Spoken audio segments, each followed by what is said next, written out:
Welcome to the physics class. आज के video का टॉपिक है आरटीएम नागपुर यूनिवर्सिटी के तहत BSc first year semester 2 physics paper 1 unit 1 free oscillation and damp oscillations के ऊपर एमसीक्यूज और उसके आंसर्स देखेंगे।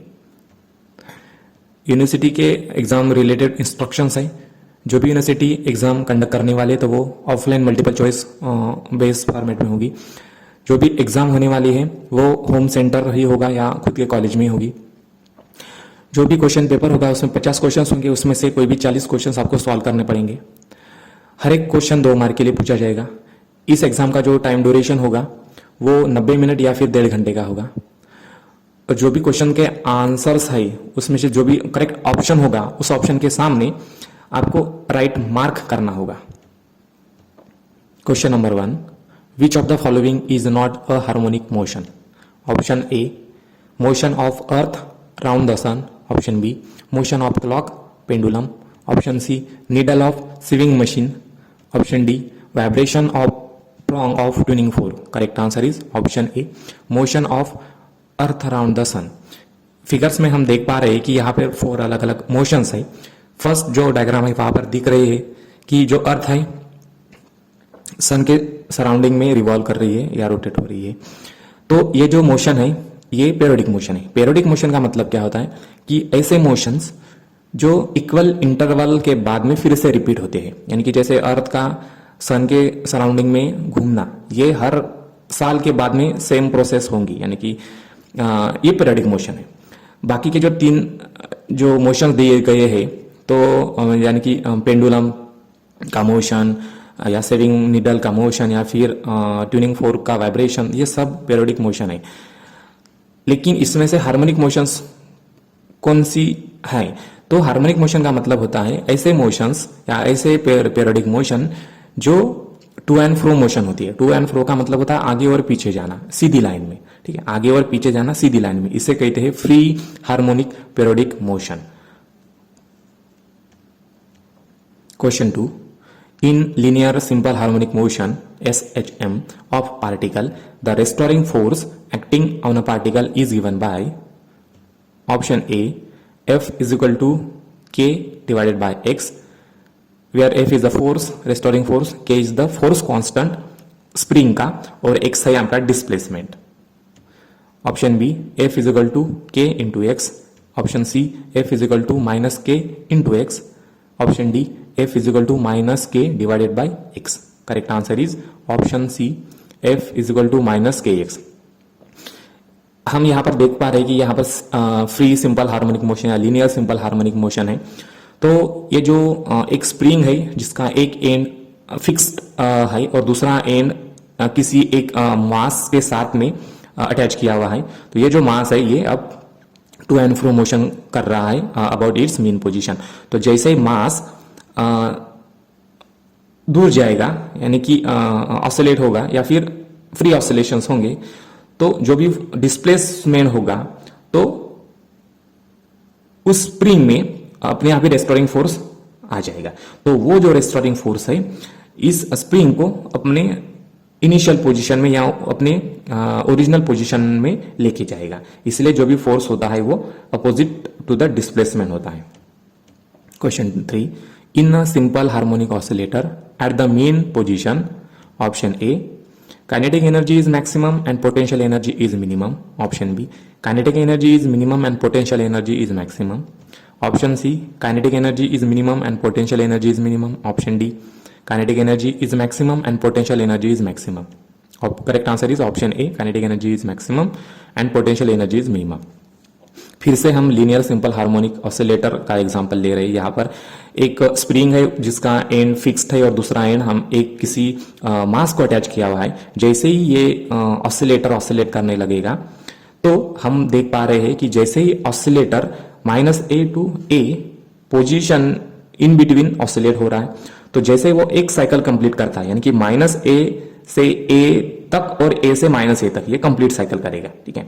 तो उस कंडीशन में हम देख पा रहे हैं यहाँ पर कि जैसे ही ये जो मास है, जैसे मास मीन पोजीशन पे आता है, मीन पोजीशन का मतलब होता है 0 पोजीशन यानी कि नॉर्मल पोजीशन, और जो एंड के है उन्हें कहते हैं कि एक्सट्रीम पोजीशन या एंड पोजीशन। तो हम यहाँ पे देख पा रहे हैं कि जैसे ही बॉब विथ वेलोसिटी एकदम एक्सट्रीम पोजीशन पे जाएगा, यानी कि ए पोजीशन पे जाएगा या -a पोजीशन पे जाएगा, तो वहां पर उसकी जो स्पीड होगी वो 0 हो जाएगी और वहां से वो फिर से रिटर्न आएगा 0 पोजीशन पे। ठीक है, तो जो भी काइनेटिक एनर्जी होती है तो वो वेलोसिटी डिपेंडेंट होती है, जबकि हमें पता है कि एक्सट्रीम पोजीशन पे वेलोसिटी क्या होगी, 0 होगी। अगर वेलोसिटी 0 होगी तो उसकी जो काइनेटिक एनर्जी होगी वो भी 0 होगी, लेकिन वहां पर हाइट पे जा रहा है वो। ठीक है, तो potential energy always depend on the height, तो उसकी पोटेंशियल एनर्जी ज्यादा होगी और काइनेटिक एनर्जी कम होगी एट द एक्सट्रीम पोजीशन। और जैसे वो 0 पोजीशन पे आ जाएगा तो वहां पर क्या होगा, उसकी हाइट एकदम 0 हो जाएगी, कम हो जाएगी, तो पोटेंशियल एनर्जी 0 हो जाएगी और काइनेटिक एनर्जी उसकी बढ़ जाएगी, क्योंकि मीन पोजीशन पे जो वेलोसिटी होती है इस बॉब की या जो भी मास है उस पार्टिकल की, तो वो सबसे ज्यादा होती है। तो यहां पर हम देख पा रहे हैं कि पैरामीटर्स है काइनेटिक एनर्जी और पोटेंशियल एनर्जी, इनका फार्मूला भी है। तो हम यहां से ट्रिक लगा सकते हैं कि मीन पोजीशन पे कौन सा पैरामीटर ज्यादा होगा और कौन सा पैरामीटर कम होगा।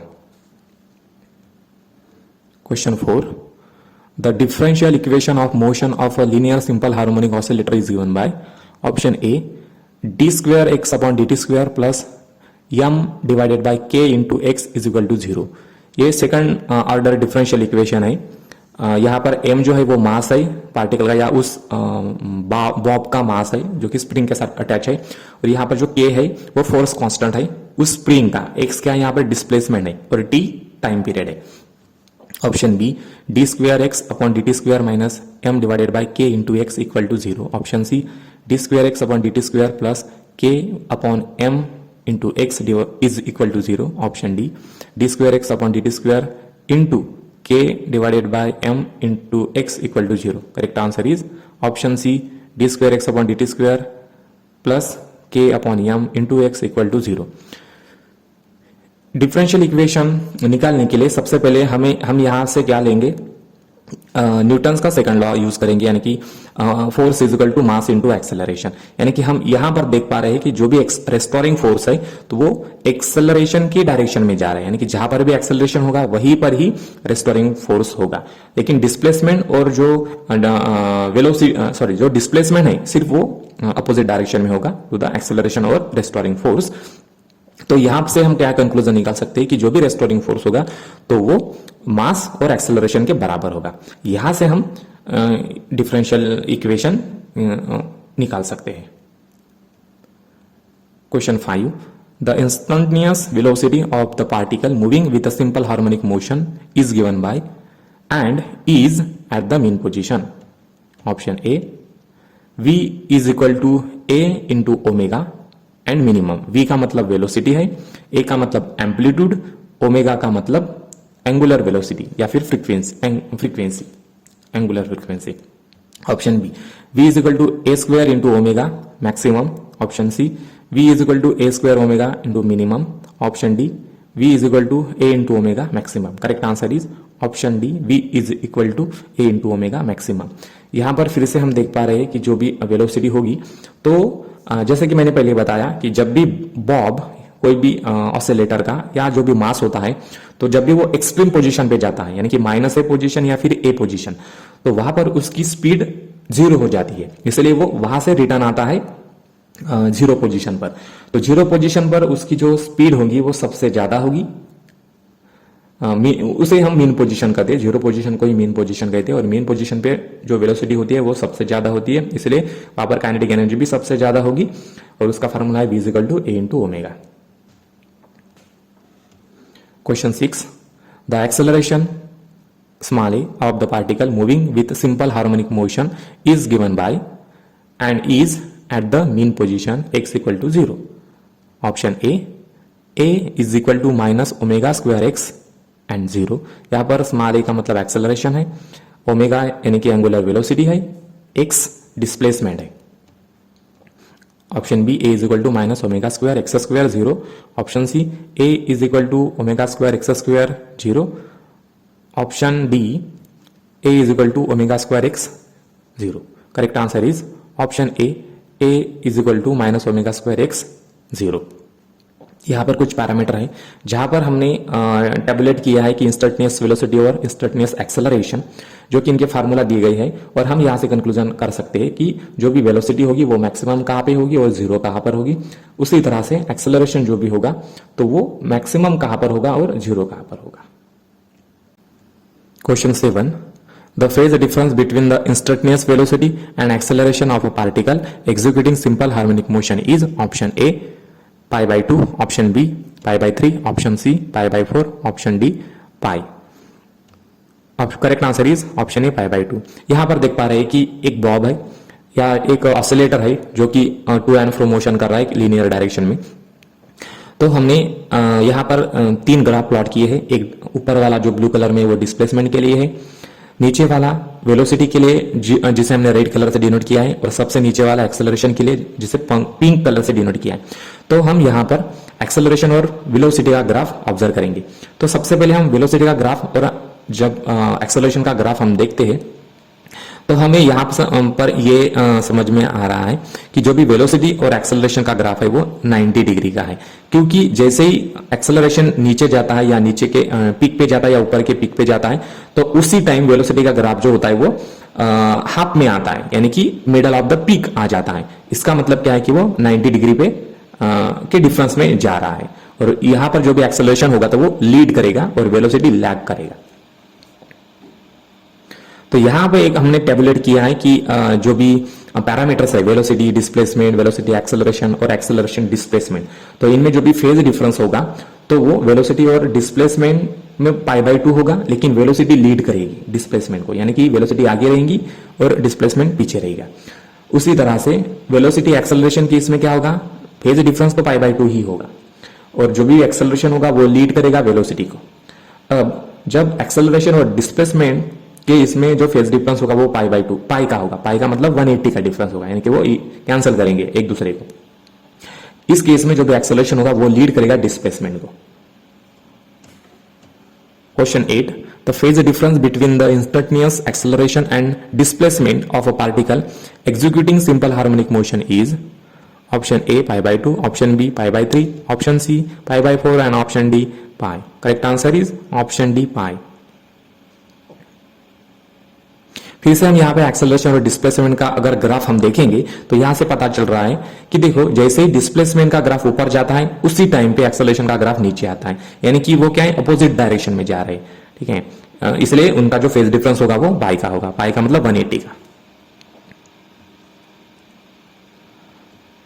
Question 9, the equation of periodic time T of a simple harmonic motion is given by option A t is equal to 4 pi by omega, या फिर t is equal to 4 pi under root M divided by K, option B t is equal to pi divided by omega और t is equal to pi under root M by K, c is equal to t equal omega upon 2 pi or t equal to under root M divided by K in upon 2 pi, option D t equal 2 pi by omega और t equal to 2 pi under root M divided by K. Correct answer is option D t equal 2 pi by omega और t equal 2 pi under root M by K. यहां पर हम देखेंगे कि periodic time actually होता क्या है। तो डायग्राम से हमें पता चल रहा है कि एक पेंडुलम है या एक बॉब है जो कि टू एंड फ्रो मोशन कर रहा है एक सीधी लाइन में, यानी कि ये हार्मोनिक मोशन है। तो हम देख पा रहे हैं कि जैसे ही वो 0 से लेकर एक एंड पे जा रहा है, उसके बाद में फिर से 0 पर आ रहा है, और यहां से सेकंड एंड पे जा रहा है, उसके बाद में फिर से 0 पर आ रहा है, यानी कि जैसे वो एक कंप्लीट मोशन करेगा, यानी कि 0 से लेकर एक्सट्रीम एंड तक, फिर से 0 और दूसरे बार दूसरे साइड के एक्सट्रीम एंड तक और 0 पे आएगा, तो ये कंप्लीट मोशन करेगा। तो इससे हम पीरियोडिक टाइम ऐसे कैलकुलेट कर सकते हैं। पीरियोडिक टाइम का मतलब क्या होता है कि किसी भी सिंपल हार्मोनिक ऑसिलेटर को एक कंप्लीट सर्कल बनाने के लिए जितना टाइम लगता है उसे ही हम पीरियोडिक टाइम कहते हैं, जिसे हम ऐसे भी कैलकुलेट कर सकते हैं t is equal to 2 pi by omega. 2 pi का मतलब क्या होता है कि सर्कल का सरकमफेरेंस, क्योंकि एक सर्कल एक कंप्लीट हार्मोनिक मोशन कंप्लीट करने के लिए वो एक सर्कल के इक्विवेलेंट होता है, इसलिए हम सर्कल का सरकमफेरेंस यहां पर ले रहे हैं और डिवाइडेड बाय हम उसकी एंगुलर वेलोसिटी से कर रहे हैं, जो कि हमें टाइम पीरियड देगा उसका। Question 10, the total energy of a simple harmonic oscillator at any time t is given by option A, E total is equal to kinetic energy minus potential energy. Option B, E total is equal to kinetic energy plus potential energy. Option C, E total is equal to 2 times kinetic energy plus 2 plus kinetic energy, potential energy. Option D, E total is equal to kinetic energy plus 2 times potential energy. Correct answer is option B, E total is equal to kinetic energy plus potential energy. हम यहाँ पर देख पा रहे हैं कि एक simple harmonic oscillator है जो कि ऑसिलेट हो रहा है between the amplitude we are between the extreme position -x और x प्लस x. तो यहाँ पर आप देख पा रहे हो कि जो भी अगर बॉब एक्सट्रीम पोजीशन पे जाता है यानी कि +x या फिर -x पे, तो वहां पे क्या होता है कि जो वेलोसिटी होती है वो जीरो हो जाती है, यानी कि इसकी काइनेटिक एनर्जी जीरो होगी, साथ साथ उसकी पोटेंशियल एनर्जी मैक्सिमम होती है. इसका मतलब क्या होता है कि एक अगर जीरो होता है तो दूसरा मैक्सिमम होता है. इसी से हम क्या कंक्लूजन निकाल सकते हैं कि जो भी काइनेटिक एनर्जी है और पोटेंशियल एनर्जी है दोनों मिला के हमें टोटल एनर्जी मिलती है. Question 11, the potential energy of a simple harmonic oscillator at any position x is given by option A, potential energy is equal to half m omega square x. Option B, potential energy is equal to half m omega x square.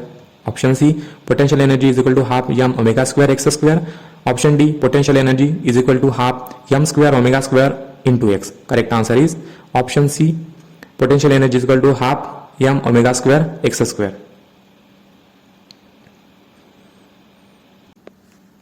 Question 12, the total energy of a simple harmonic oscillator is and proportional to the square of the option A, constant and frequency. Option B, constant and time period. Option C, varying and amplitude. Option D, constant and amplitude. Correct answer is option D, constant and amplitude. यहाँ पर हम देख पा रहे हैं कि जो भी काइनेटिक एनर्जी का फार्मूला है वो है half m omega square a square minus x square. a का मतलब एम्पलीट्यूड, x का मतलब डिस्प्लेसमेंट. पोटेंशियल एनर्जी का फार्मूला क्या है? Half m omega square x square. अब टोटल एनर्जी का मतलब क्या होता है? Kinetic energy plus potential energy, दोनों का सम कर देंगे तो हमें क्या मिलेगा कि half m omega square into a square. अब m ओमेगा स्क्वायर का मतलब होता है फोर्स कांस्टेंट k. तो यहां पर हम देख पा रहे हैं कि जो भी काइनेटिक एनर्जी होगी वो तो कांस्टेंट है क्योंकि यहां पर जो k है वो भी कांस्टेंट है, a भी कांस्टेंट है, और जो ये टोटल काइनेटिक एनर्जी होगी वो प्रोपोर्शनल किसके होगी? Square of the amplitude. Question 13, the resultant of two simple harmonic motion of a same frequency but different amplitude and phase phi at a right angle to each other represent the equation of option A, ellipse. Option B, parabola. Option C, hyperbola. Option D, circle. Correct answer is option A, ellipse.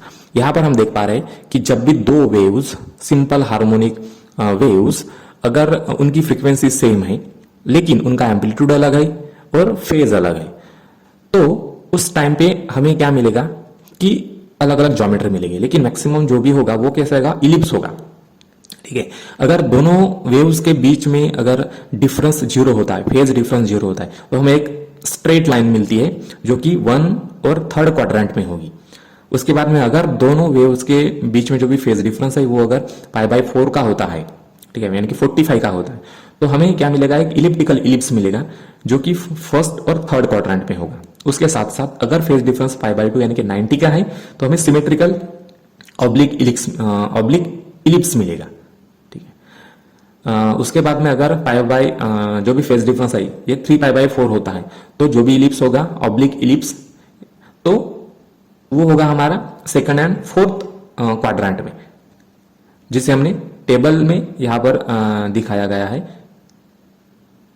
जैसे कि हमने table पे यहां पर दिखाया गया है कि यहां पर फेज डिफरेंस है अलग अलग 0 से लेकर पाई तक, और उसमें जो भी ज्योमेट्री होगी वो स्ट्रेट लाइन होगी या ऑब्लिक इलिप्स होगा, कौन से क्वाड्रेंट में होगा, ये सब इंफॉर्मेशन यहां पर दी गई है. Question 14, in Lissajous figures the nature of the resultant path or curve traced out by the particle executing simple harmonic motion does not depend on option A, frequency. Option B, phase. Option C, amplitude. Option D, none of the above. Correct answer is none of the above.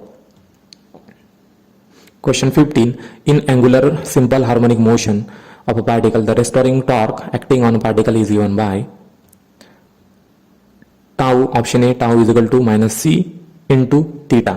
Minus tau का sorry यहाँ पर tau जो है वो restoring torque है और जो सी है वो टॉर्शनल कांस्टेंट है और थीटा एंगुलर डिस्प्लेसमेंट है. Option B tau is equal to C into theta. Option C tau is equal to minus C divided by theta.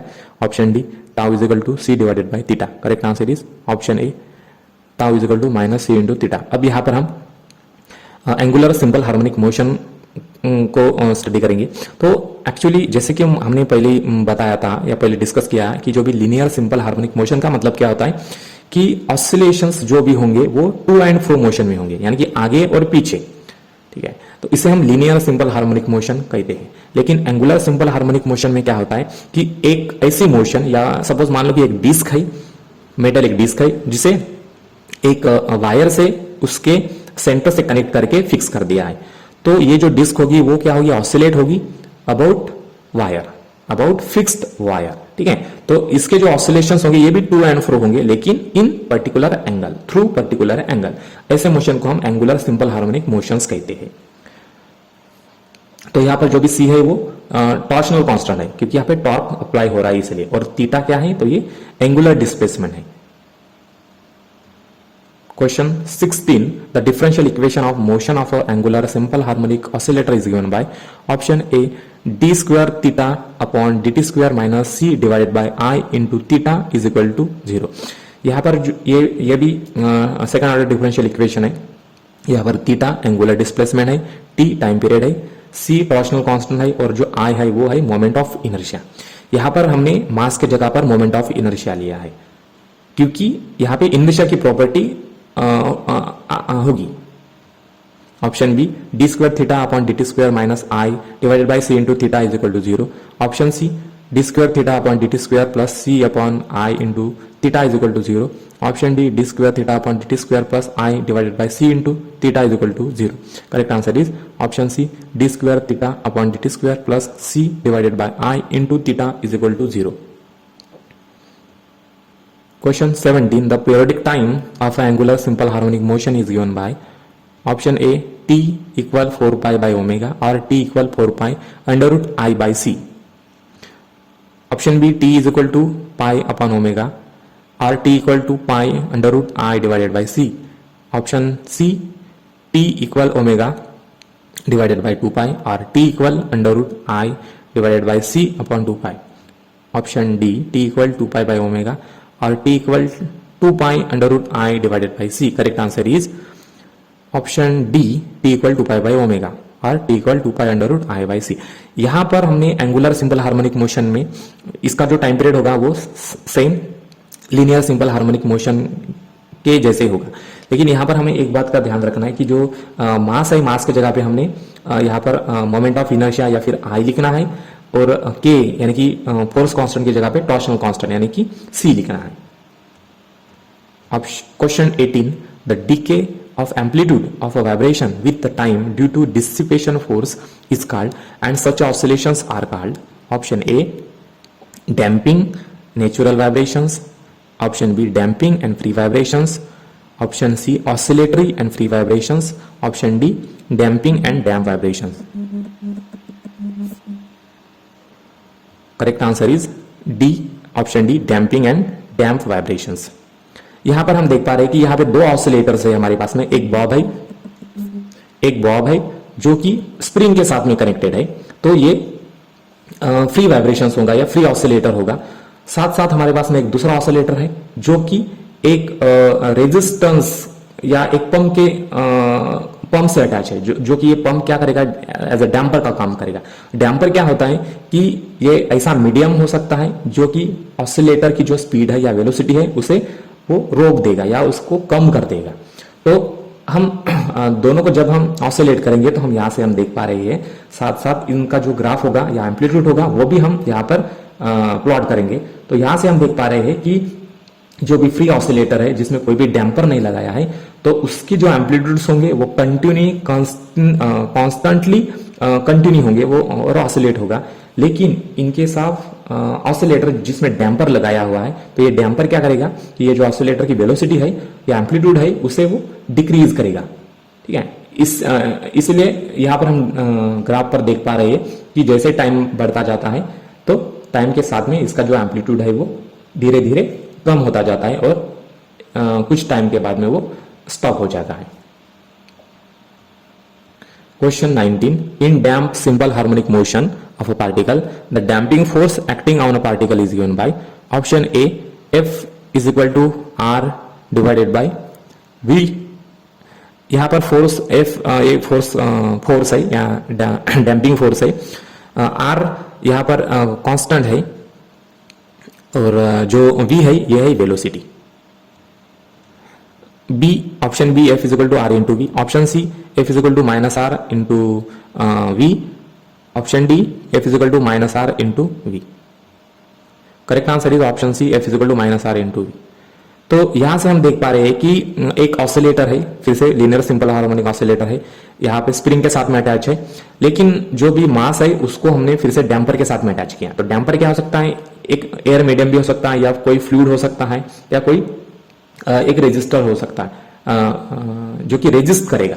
ठीक है, तो हम यहां पर देख पा रहे हैं कि जैसे ऑसिलेटर ऑसिलेट करता है तो उस सबसे इनिशियली वो हाई एम्पलीट्यूड के साथ में ऑसिलेट करता है, लेकिन आफ्टर पीरियड ऑफ टाइम यानी कि जैसे जैसे टाइम बढ़ता जाता है तो उसका एम्पलीट्यूड भी कम होता है, उसकी वेलोसिटी भी कम हो जाती है।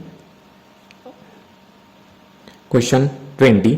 The velocity of a damp harmonic oscillator with time, option A decrease exponentially, option B decrease linearly, option C increase linearly, option D increase exponentially.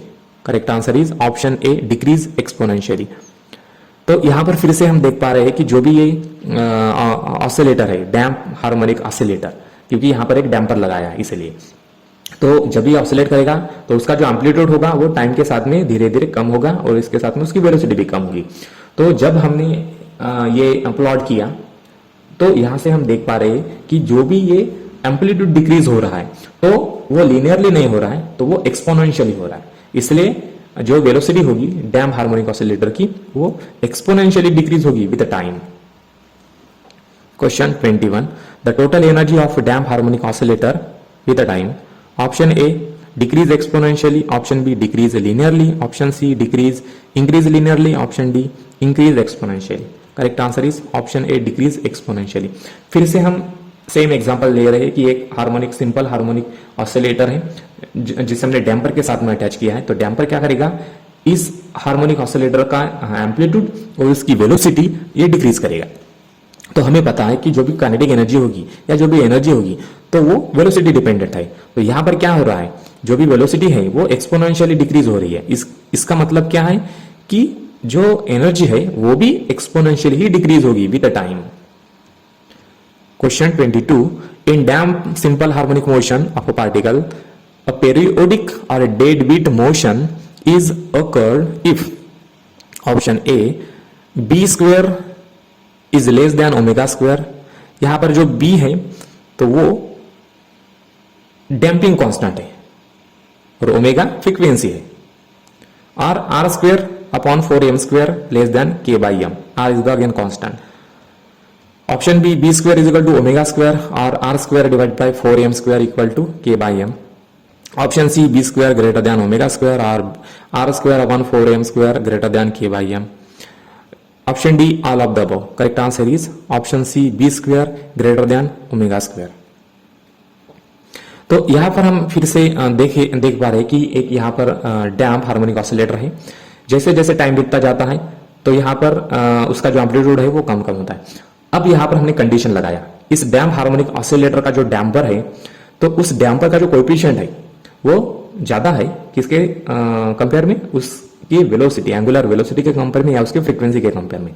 तो अगर इस डैम्पर का जो कोएफिशिएंट होगा अगर वो ज्यादा होगा तो आपको जो मोशन मिलेगी तो वो क्या होगी, डेड बीट मोशन होगी। डेड बीट का मतलब क्या होगा कि वो ऑसिलेट ही नहीं करेगा। ये जो कि हमने ग्रीन लाइन से डिनोट किया यहां पर आप देख पा रहे हो कि जो भी ये ऑसिलेटर है एकदम एक्सपोनेंशियली सीधा डिक्रीज हो रहा है, यानी कि इसमें कुछ भी ऑसिलेशंस नहीं आ रहे। Question 23.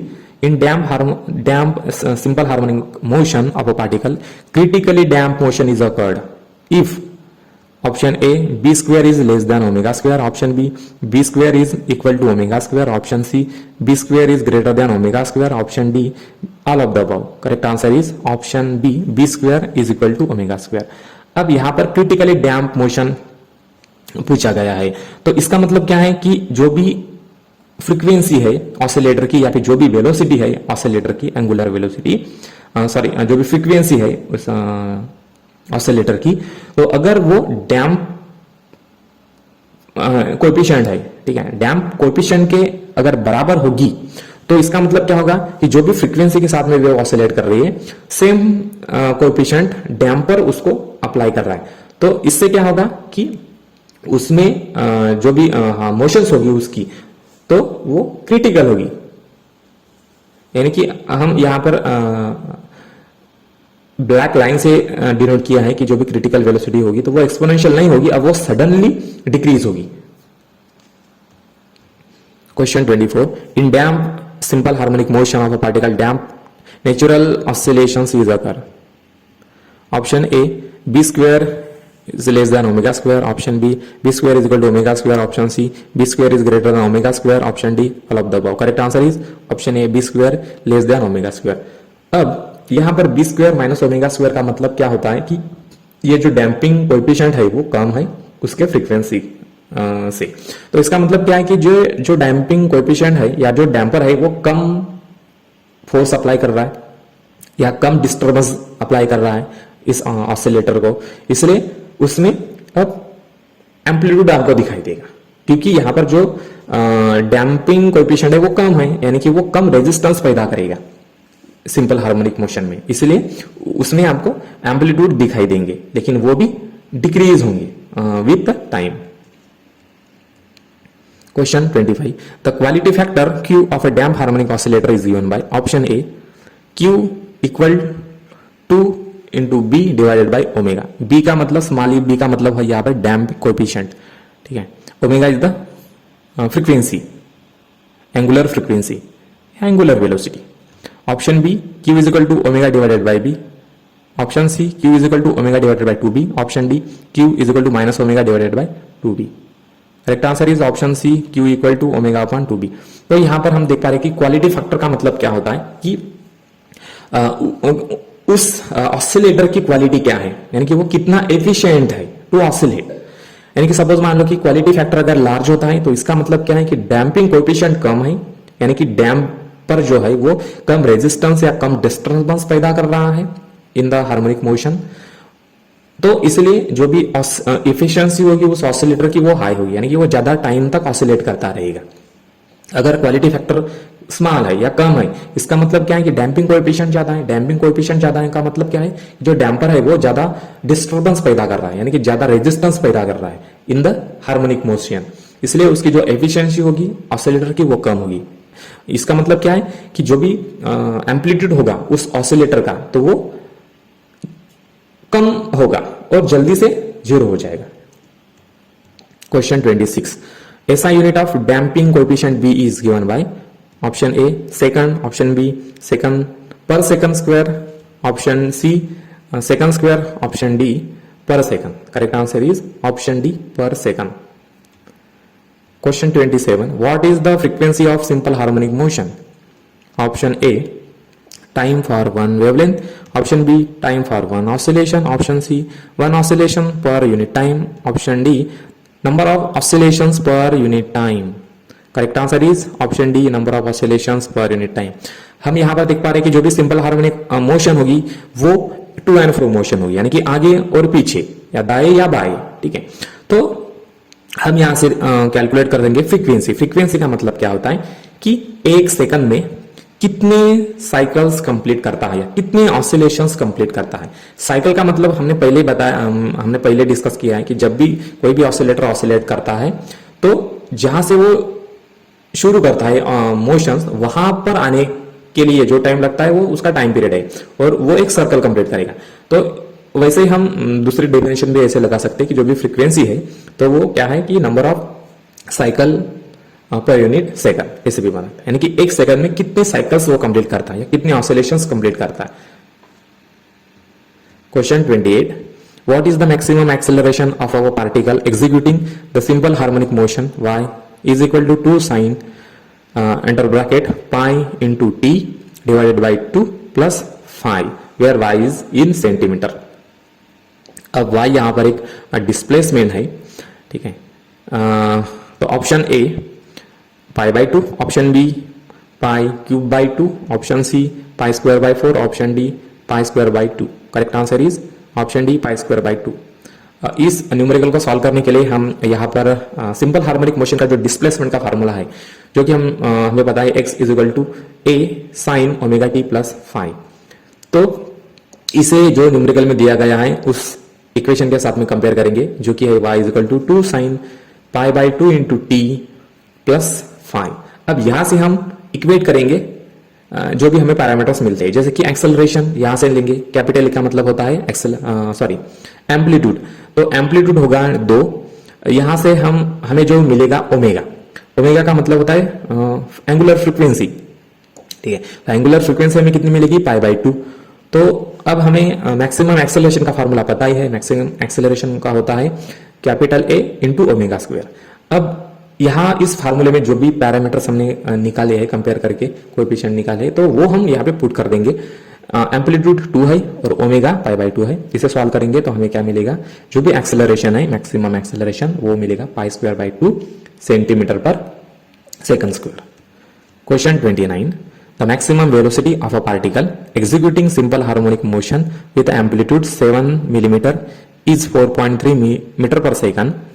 The period of oscillation is option A 10 second, option B 0.01 second, option C 0.1 second, option D 1 second. Correct answer is option B 0.01 second.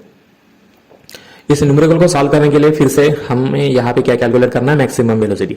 अब मैक्सिमम वेलोसिटी का फॉर्मूला क्या है, V maximum is equal to capital A into omega. अब यहाँ पर amplitude दिया गया है जो कि 7 मिलीमीटर है, ठीक है। तो 7 मिलीमीटर को हम मीटर में कन्वर्ट कर देंगे, मीटर जो कि एक ऐसा यूनिट है। तो जो भी क्वांटिटी दी गई है सबसे पहले उसे एक ही यूनिट में कन्वर्ट करो, यानी कि ऐसा यूनिट में कन्वर्ट करो, ऐसा यूनिट बड़ा यूनिट है, ठीक है। तो एम्पलीट्यूड हमें मिल गया जो कि है 7 मिलीमीटर, इसे हम मीटर में कन्वर्ट कर देंगे तो क्या होगा 7 इंटू 10⁻³ मीटर, ठीक है। अब यहां पर फिर से वेलोसिटी दी गई है जो कि 4.3 मीटर पर सेकंड है। तो हमारे पास में एक फार्मूला है V maximum equal to A into 2 by t का। हमें यहाँ से टाइम पीरियड निकालना है या पीरियड ऑफ ऑसिलेशन निकालना है। तो जो भी गिवन क्वांटिटी है यहाँ पर हम इस टाइम पीरियड के फार्मूले में पुट कर देंगे, जैसे कि हमने एम्पलीट्यूड पुट कर दिया, वेलोसिटी भी पुट कर दी। जब हम इसे सॉल्व कर देंगे तो हमें क्या मिलेगा, टाइम पीरियड 0.01 सेकंड।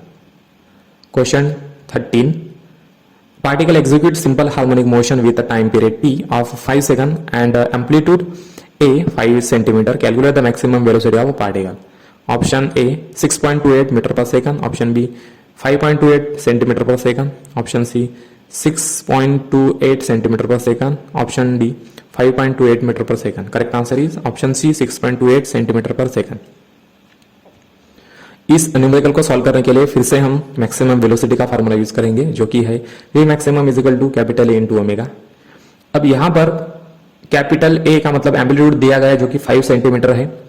तो अब हमें 5 सेंटीमीटर की वैल्यू यहां पर इस फार्मूला में पुट कर देंगे, और जो कि हमें टाइम पीरियड भी दिया गया है, तो T के जगह पे टाइम पीरियड जो कि 5 सेकंड है तो 5 हम यहां पर लिख देंगे।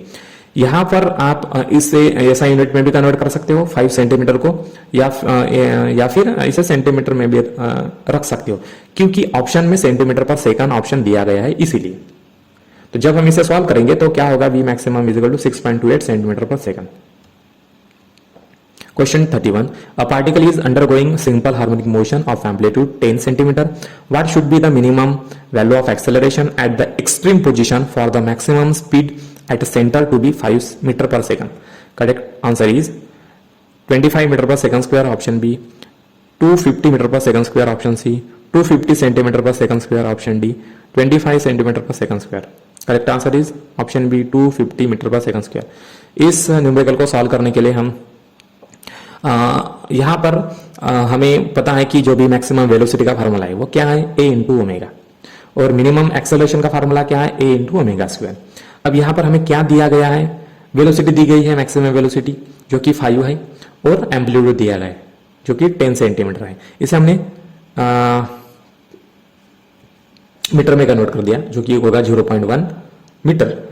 तो हम v मैक्सिमम के फार्मूले में इसे पुट कर देंगे तो हमें क्या मिलेगा, एंगुलर वेलोसिटी जो कि ओमेगा इज इक्वल टू 50 पर सेकंड है।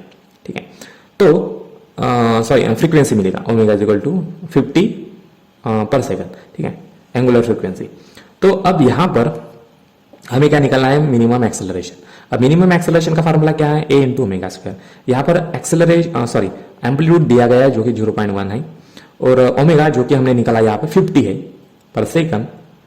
तो यहां पर पुट कर देंगे वैल्यू तो हमें क्या मिलेगा, फाइनल आंसर जो कि होगा 250 metre per second square. Question 32, a particle of a mass, question 32, a particle of a mass 5 gram is executing simple harmonic motion with an amplitude 0.3 meter and time period pi by 5 second. The maximum value of the force acting on the particle is option A 1.15 Newton, option B 15 Newton, option C 0.15 Newton, option D 1.5 Newton. Correct answer is option C 0.15 newton. इस numerical को solve करने के लिए हम restoring force का formula use करेंगे जो कि force is equal to minus k into x है। अब यहां पर जो कि टाइम पीरियड का फार्मूला है, t is equal to 2 pi under root k by m. अब यहां पर क्या क्या दिया गया है, हमें क्या निकालना है, तो यहां पर एम्पलीट्यूड दिया गया है जो कि 0.3 मीटर है, फिर से मास दिया गया है और टाइम पीरियड दिया गया है। अब यहां पर हमें फोर्स निकालना है, तो फोर्स हम डायरेक्टली नहीं निकाल सकते हैं। फोर्स निकालने के लिए हमें कुछ और क्वांटिटी चाहिए होगी, जैसे कि ये फोर्स कांस्टेंट चाहिए होगा। ठीक है, तो डिस्प्लेसमेंट ऑलरेडी हमें पता है जो कि 0.3 मीटर है। ठीक है, तो फोर्स कांस्टेंट निकालने के लिए हमारे पास में टाइम पीरियड दिया गया है, इसलिए टाइम पीरियड का फार्मूला यूज करेंगे, t equal to 2 pi under root k by m. अब यहाँ पर हमें k निकालना है तो दोनों साइड से स्क्वायर कर देंगे तो हो जाएगा t square is equal to 4 pi square k divided by m. अब हमें k निकालना है तो k का फार्मूला होगा k is equal to t square into m divided by 4 pi square. यहाँ पर जो भी क्वांटिटी दी गई है, मास दिया गया है जो कि 5 ग्राम है, इसे कन्वर्ट कर देंगे हम किलोग्राम में और यहाँ पे इस फार्मूले में पुट कर देंगे।